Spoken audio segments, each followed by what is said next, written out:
The Bible is a living word that reads us as we read it.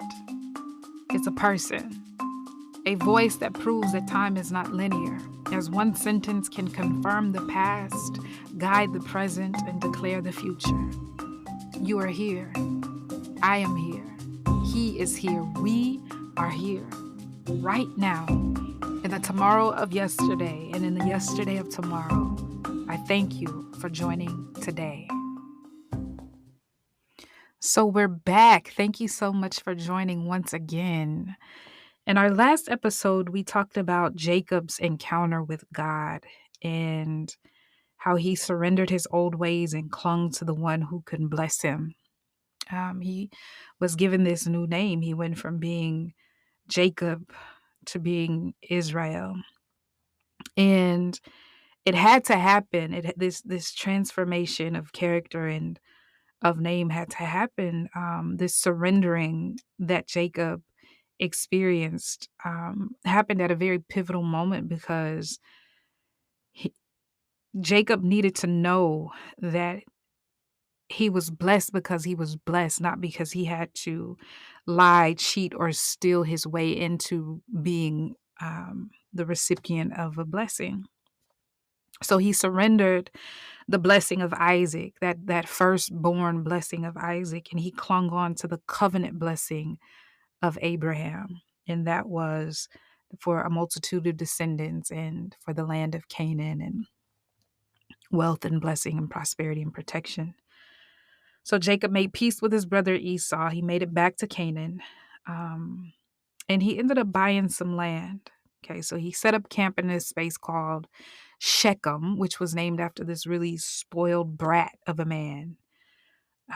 So we talked a lot about all of the sons that Jacob had between his four wives. And somewhere in there, I mentioned that Leah, which was the oopsie wife, right? The one that he didn't know he was getting with on his wedding night when he thought he was with Rachel.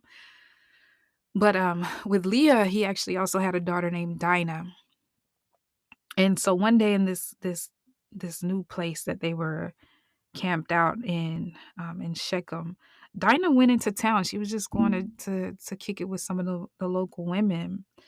And this dude, Shechem, caught eyes for Dinah.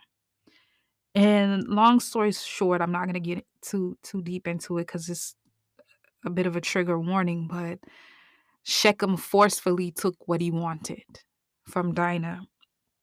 And then he messed around and had the nerve to fall in love with her and try to win her affection.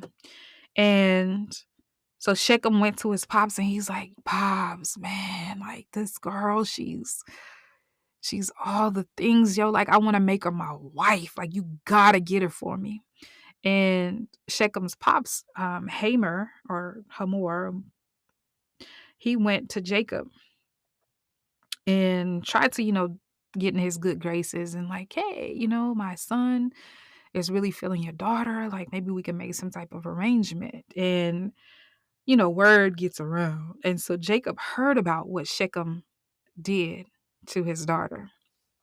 He wasn't in a rush to run into the brothers because they were out in the fields working and that could be some trouble, but Jacob himself knew. And so Hammer's all up in his face like, let us have Dinah and my son's gonna treat her real good and all this other stuff. Meanwhile, the brothers found out.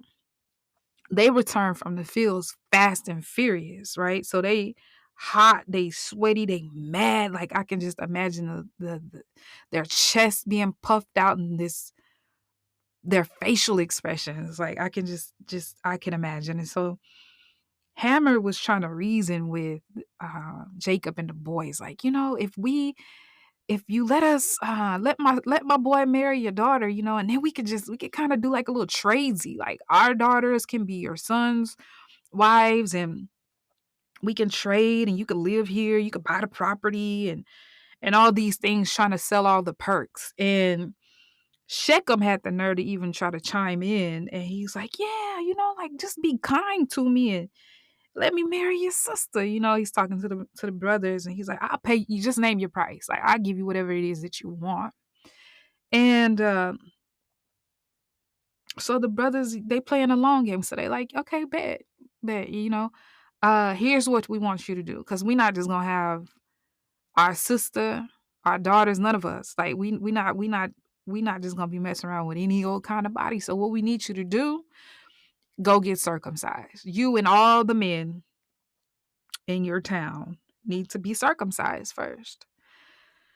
And so I I imagine that at first Shechem was like, whew, I don't really know about all that. But he was like, okay, cool, cool, cool. I'm down. So Shechem went and he had to really have some type of charisma or character or just um convincing abilities because he ended up talking all these dudes into it, and he's like, yo, they got a lot of stuff, man. Like, they got all these flocks, they women look good, like what it's all gonna eventually belong to us, but we gotta just give them what they want right now so that it'll all belong to us in the long run.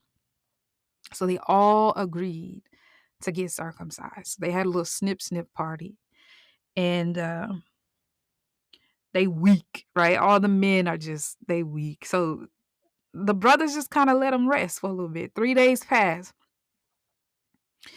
and all these dudes are just laid out. They they're sore. They're inflamed. Just everything aches, And